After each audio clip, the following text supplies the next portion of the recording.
This episode is brought to you by Leo Bato and Associates, ang realtor na patok. Visit abboteservices.com for fast medical transcription service. This podcast episode is brought to you by AB Music Creative.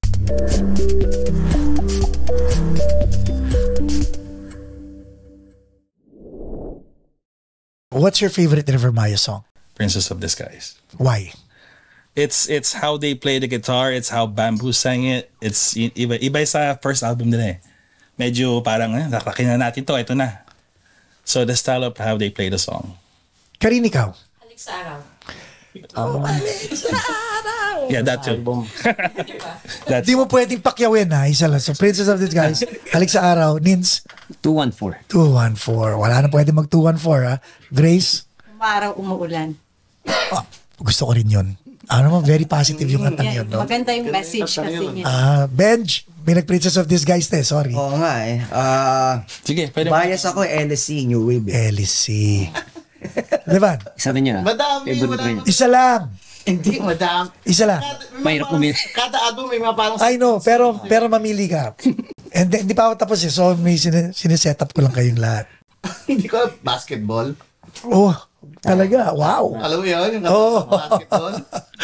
Basketball ha? Okay, basketball. Ikaw. Ang sinabi ko kanina, you'll be safe here. You'll be safe here. Okay. Simulan natin sa'yo, Grace, ha? Ang sinabi mo ay Umaaraw, Maaraw Umulan.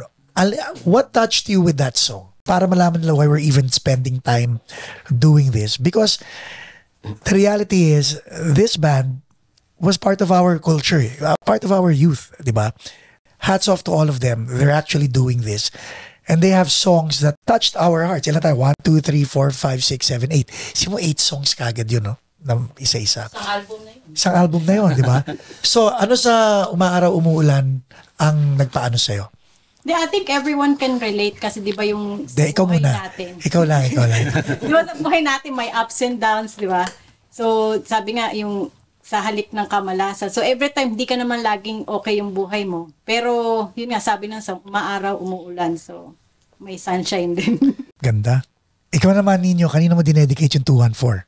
Umayos ka, no? Asawa mo, ha? Tinutugtog kasi namin. Oo nga pala, yung wife ni Nino, si Jay, nagbe-bass. Si Jay ang nagturo sa akin ng bass ng 214. Okay. So, tinutugtog niyo pala mag-asawa yun. Oo. Tsaka narinig ko yung high school ako eh. And nagustuhan mo na kagad. Nagustuhan ko. Hindi ako musician pero nagustuhan ko yung tunog. Yun lang. Halik sa Araw, Karin, bakit? Ngayon ko na lang siya nagustuhan nung nandito na ako. Nung naging gitarista na ako. Kasi bina-backtrack ko. Tapos, nagustuhan ko yung guitar. Very angst, no? Very classic rock, very upbeat. Yeah. Bakit basketball? Masabi lang. Wala siya masabi. Yung magaling sa lyrics eh, pero ganda kasi nung feel ng music eh. Tapos, yung panahon na naman, yung pagka naririnig ko yun, lalo na pag pag nasa kotse ka, tapos pasahero ka lang, sound sa radyo yun.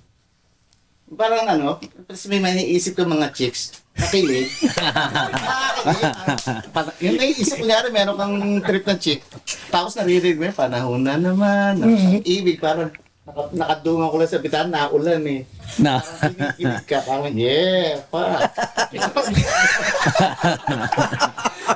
Kinikilig ko. Oo, diba? Kinikilig ka. Benj, LC. Sinabi mo kanina New Wave. Kasi Pero, yun ang isa sa una kong narinig sa kanila na binigay sa akin yung video. Ang ganda ng video. Kaya sabi ko, ang ganda nito. Yun, tsaka yung kung ayaw mo, wag mo. Yung dalawang video na yan ang binigay sa akin na as LC, ang galing ng ang ganda. pati yung Bossesan, di ba? Oo, galing. Speaking of Bossesan, ang Princess of Disguise, ang ganda rin ng backup ni Rico. Ikaw, yes. Yung counterpoint niya, oo. Sigaw niya. Galing na. Actually, yung lyrics nun, pinapakinggan ko dati, hindi ko maintindihan. Talagang gusto ko lang yung... Tunog mo. Ano ba sinasabi ni Bamboo? Sabi ko. You'll be safe here. Okay, to begin with, paborito ko na siya. Tapos during our wedding, yung pare, medyo bata-bata pa siya.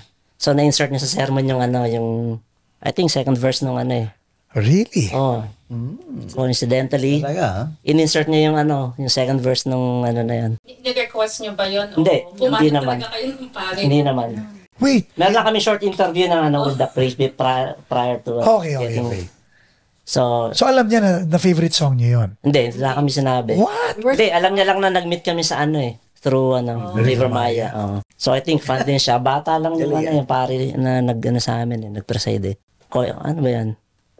Coincidentally. Oo, di ba? In-insert niya, okay My God. Ano ba yan? So kung magpapakasal ka pala, dapat. Well, it's a sign. It's a sign, di ba? Sign. Ang ganda na nun. Alam mo yung live video nila sa Singapore? Malaysia? Malaysia ba? Malaysia, yeah.